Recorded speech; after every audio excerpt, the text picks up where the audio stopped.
అందరికీ నమస్కారం. నేను మీ Haripriya. Welcome to my channel. ఇవాల్టి వీడియోలో సర్వకార్య సిద్ధి వారాహీదేవి వ్రతం ఎలా చేయాలి, పంచమి రోజున తప్పకుండా వారాహీదేవిని ఆరాధించి దానిమ్మ గింజలను నైవేద్యం పెట్టడం వల్ల మనం తలచినది ఏదైనా సరే, ఎంత కష్టమైనదైనా సరే సాధ్యమవుతుంది. లలితాదేవికి సేనాధిపతిగా సర్వసైన్యాధ్యక్షురాలుగా వారాహిదేవి ఉంటారు. అందుకే ఈమె ప్రస్తావన లలితా సహస్రనామంలో కూడా కనిపిస్తుంది. ఆ లలితాదేవి తరపున పోరాడే దేవతగా, భక్తులకు అండదండలుగా ఉండే ఒక గొప్ప యోధురాలుగా నిలుస్తుంది వారాహీదేవి. ఈమెను ఆరాధిస్తే జీవితంలో ఎదురయ్యే అడ్డంకులన్నీ తొలగిపోతాయి, శత్రుభయం ఉండదని, జ్ఞానం సిద్ధిస్తుందని, కుండలినీ శక్తి జాగృతం అవుతుందని నమ్మకం. వారాహీదేవి మూలమంత్రాలను, అష్టోత్రాలను పఠిస్తే సకల జయాలు సిద్ధిస్తాయి. ఇలాంటి శక్తివంతమైన వారాహీదేవి పూజ గురించి ఇవాల్టి వీడియోలో తెలుసుకుందాం. ఇక్కడ ఒక చిన్న విన్నపమండి. ఒకరి వినాశనం కోరుకుని చేసే పూజ ఎప్పటికీ కూడా ఫలితాన్ని ఇవ్వదు. మనం బాగుండాలి, మనతో పాటు నలుగురు బాగుండాలి అనుకునేవారు మాత్రమే అమ్మ అనుగ్రహాన్ని పొందుతారు. చెడు ఆలోచనలతో చేసే పూజ చేసేవారికి ఎలాంటి ఫలితం ఉండదు. ఈ వ్రతం చేయడం వల్ల ఆర్థిక ఇబ్బందులు తొలగి వ్యాపారం అభివృద్ధి చెందుతుంది. ఇంట్లో తరచుగా కలహాలు ఉండేవారికి కలహాలు తొలగి మానసిక ప్రశాంతత చేకూరుతుంది. ఈ పూజకు కావలసిన సామాగ్రి పసుపు, కుంకుమ, అగరబత్తులు, దానిమ్మ గింజలు, గుండ్రంగా ఉండే 5 లడ్డూలు, ఎరుపు రంగు పువ్వులు. అయితే అమ్మవారి చిత్రపటం, విగ్రహం, కలశం ఇవేమీ లేకపోయినా సరే పర్వాలేదు. దీపాన్ని వెలిగించి ఆ దీపపు కాంతిని వారాహిమాతగా భావించి కూడా పూజ మొదలుపెట్టుకోవచ్చు. ఇక్కడ ప్రధానంగా మనకు కావలసింది భక్తి శ్రద్ధలు మాత్రమే. అమ్మవారికి ఎరుపు రంగు పువ్వులంటే చాలా ఇష్టం. ఎరుపు రంగు పువ్వులు దొరకని పక్షంలో వేరే ఏ ఇతర పువ్వులతో అయినా సరే పూజ చేసుకోవచ్చు. అమ్మవారిని భూదేవి అని కూడా అంటారు కదా, కనుక ఈ భూమి మీద పూచే ఏ పువ్వు అయినా సరే అమ్మవారికి సమర్పించుకోవచ్చు.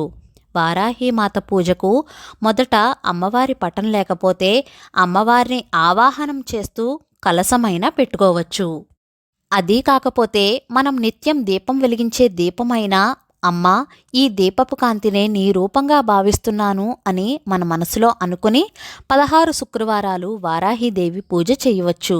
కానీ ప్రతి నెల 2 సార్లు వచ్చే పంచమి తిథి మాత్రం మర్చిపోకుండా వారాహిమాత పూజకు గుండ్రంగా ఉండే 5 లడ్డూలను చేసి దీపారాధన చేసి పూజ చేసి ఆ లడ్డూలను నైవేద్యంగా సమర్పించాలి. వారాహి అమ్మవారిని రాత్రి దేవత అనే పేరు కూడా ఉంది. ఈమెను పగటిపూట పూజ చేయడం కంటే కూడా సాయంకాలం పూట పూజ చేయడం వల్ల ఎక్కువ ఫలితాలు వస్తాయి అని శాస్త్రం చెబుతోంది. కనుక ఈ పూజను సాధ్యమైనంత వరకు కూడా సాయంకాలం 6 గంటల తర్వాత మొదలుపెట్టి పూజించుకోవచ్చు. ఇంకా ఆడవాళ్లకు నెలసరి వచ్చినప్పుడు మీ భర్తతో కానీ మీ పిల్లలతో కానీ దీపారాధన చేయించి పంచమి తిథిని మరచిపోకుండా ఇంట్లో పూజ చేసుకోవచ్చు. కనుక వారాహీమాత పూజ చెయ్యాలి అనుకున్న వాళ్ళు పంచమి తిథి నుంచి 16 శుక్రవారాలు పూజ మొదలుపెట్టుకోవచ్చు. ముందుగా గణపతి పూజ చేసుకుని యథావిధిగా గణపతికి చిన్న బెల్లం ముక్కను నైవేద్యంగా సమర్పించి గణపతికి మంగళహారతి ఇచ్చి ఆ తర్వాత వారాహిమాత పూజ చేసుకోవాలి. పటం ఉంటే పటం కానీ లేదా కలశం కానీ ఏర్పరిచి అమ్మవారిని ఆవాహనం చేసి ఆసనం ఏర్పరిచి పాద్యం, అర్ఘ్యం, స్నానం, వస్త్రం, యజ్ఞోపవీతం, గంధపుష్ప అక్షింతలు, పసుపు కుంకుమ సమర్పించి వారాహిమాత అష్టోత్తర శతనామావళి చదువుకుంటూ కుంకుమ కానీ ఎరుపు రంగు పువ్వులు కానీ వేస్తూ చదువుకోవాలి. లేదా అమ్మవారివి 12 నామాలు ఉంటాయి, అంటే 12 నామాలు.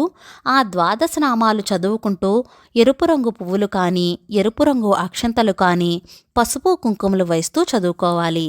అమ్మవారివి 12 నామాలు నేను షార్ట్ వీడియో చేశానండి. ఎవరైనా ఆ షార్ట్ వీడియో మిస్ అయ్యుంటే డిస్క్రిప్షన్లో లింక్ ఉంటుంది, ఒకసారి చూడండి. ఆ తర్వాత ధూపం వేసి దీపం చూపించి నైవేద్యంగా తెలుసు కదండి, మన దగ్గర ఏ పండ్లు ఉంటే ఆ పళ్ళు, కొబ్బరికాయ మహానైవేద్యం అంటే అన్నం, పప్పు, పెరుగు, కూరలు వీటితో పాటుగా దానిమ్మ పండ్లు, 5 లడ్డూలు వీటిని నైవేద్యంగా సమర్పించాలి. మీకు ఏది అందుబాటులో ఉంటే వాటిని నైవేద్యంగా సమర్పించవచ్చు.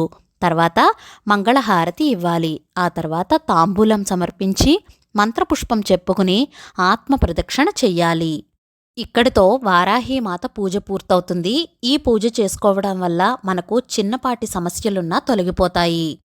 వీలైతే 5 సార్లు కానీ 108 సార్లు కానీ సర్వబాధ నివారిణి అయిన బృహద్వారాహి మంత్రం చదువుకోండి. అలాగే వారాహి గాయత్రి స్తోత్రం కూడా చదవండి, లేకపోతే వినండి. ఈ వీడియో మీకు నచ్చిందా? నచ్చినట్లయితే please like, share, subscribe to my channel. మరో సరికొత్త వీడియోతో మళ్ళీ కలుస్తాను. నేను మీ Haripriya. Thank you for watching.